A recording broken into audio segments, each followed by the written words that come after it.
Olá, espero que todos estejam bem. Assim como ontem nós estivemos tratando sobre a escola cínica ou cinismo, que se destacou por também ser uma das escolas que foram fundadas lá naquele contexto histórico bastante complexo, onde você teve ali o processo de dominação territorial fortemente encabeçado por Alexandre Magno, que começou pela Grécia praticamente, e tomando a Grécia como fonte de inspiração, até mesmo no sentido cultural, vai encabeçar esse processo de dominação territorial, chegando em diferentes lugares do mundo, né? E ali estabelecendo o seu reinado, estabelecendo a sua governança. Após a morte de Alexandre Magno, eu disse para vocês que algumas escolas elas vão começar a surgir, algumas escolas de cunho filosófico, como forma de levar aquelas pessoas que ficaram dentro desses contextos complexos, né, do ponto de vista cultural, do ponto de vista político, principalmente a Grécia, porque é lá que essas escolas vão começar a surgir, né? Então essas escolas surgem no sentido de permitir que algumas pessoas começassem a trabalhar o seu eu, trabalhar o seu interior, trabalhar as crises existenciais que ficaram após passarem por diferentes e profundas transformações que se deram por conta desse processo de dominação territorial encabeçada por Alexandre o Grande, né? Até mesmo por questão da perda de identidade, né? Quando a gente fala da Grécia, a gente tem que pensar que naquele período praticamente todas as cidades-estados, ou as polis, por assim dizer, elas perdem as suas características, uma vez que Alexandre vai conseguir, né, fundir outras culturas com as culturas já existentes, e ali começa a acontecer um processo de aculturação, ou seja, né, a junção, a união de culturas diferentes, e isso vai de uma certa maneira abalar até mesmo o emocional de algumas pessoas. Então, naquele momento, algumas escolas ou algumas correntes filosóficas elas vão começar a surgir. Estive falando na semana passada, ontem, aliás, sobre o cinismo, mas em dias anteriores eu estive tratando sobre o estoicismo, que também foi uma escola que surgiu naquele período, né? E hoje eu quero tratar especificamente sobre uma outra, que também, né, faz parte daquele período e que se debruçou praticamente na busca pelos mesmos elementos dos quais as demais também procuraram buscar. E eu quero estar falando sobre a escola epicurista, né? Ou epicurismo. Afinal, o que foi o epicurismo? Qual foi o seu principal objeto de busca, né? Primeiramente, vamos tentar aqui falar quem foi o fundador, né, da escola epicurista.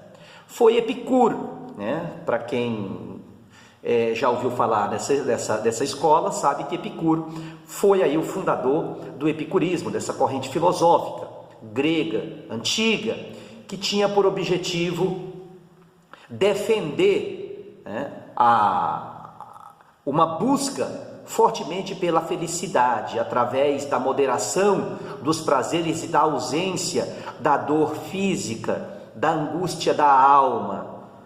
Então, essa coisa da aponia, essa coisa da ausência da dor, era algo que eles defendiam e enfatizavam com muita veemência. O objetivo era, na verdade, atingir a tranquilidade, o que eles chamavam de ataraxia, que também era uma característica das duas escolas que eu tratei anteriormente e que também será uma característica das escolas que estaremos também falando sobre a partir de outros momentos. Então, a ataraxia era o mesmo que falar de imperturbabilidade da alma, ou da ausência de dor, da ausência de tristeza interior. Então, os epicuristas tinham também essa finalidade, defendiam a ideia de se buscar a imperturbabilidade da alma, o prazer de poder viver uma vida feliz, uma vida onde esta pudesse repousar sobre aquilo que os gregos chamavam de eudaimonia, a paz, uma alegria que não se podia buscar lá fora, mas que era encontrada dentro de cada um. Então, o epicurismo ele vai justamente tratar acerca dessa questão, e eles vão dizer que só existia uma maneira de se buscar, de se encontrar esse prazer, essa imperturbabilidade, para viverem uma vida feliz. E qual era essa forma. Era justamente a questão do prazer. Para eles, o prazer era algo que poderia trazer uma felicidade, proporcionar uma felicidade a todos quantos pudessem usufruir disso. Mas prazer para o epicurismo, quando a gente fala de prazer, já nos vem à mente aquela ideia de viver uma vida baseada no hedonismo, numa busca pelo prazer exagerado. Não, é importante que salientar aqui que o prazer para os epicuristas estava fortemente ligado a uma ideia de uma busca pelo prazer, mas um prazer moderado, um prazer sem excessos, um prazer sem exageros, um prazer onde não se pudesse permitir que nenhum tipo de problemas, pudesse se desencadear a partir da busca disso.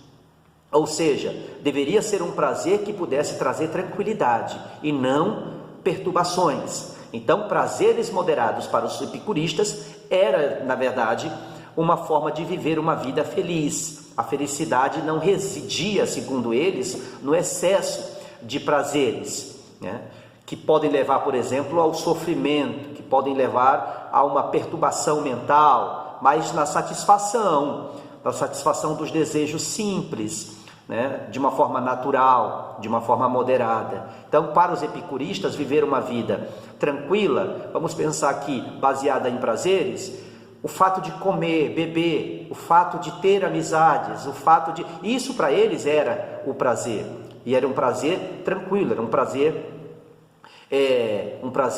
que podia, de fato, proporcionar a paz a qual eles buscavam.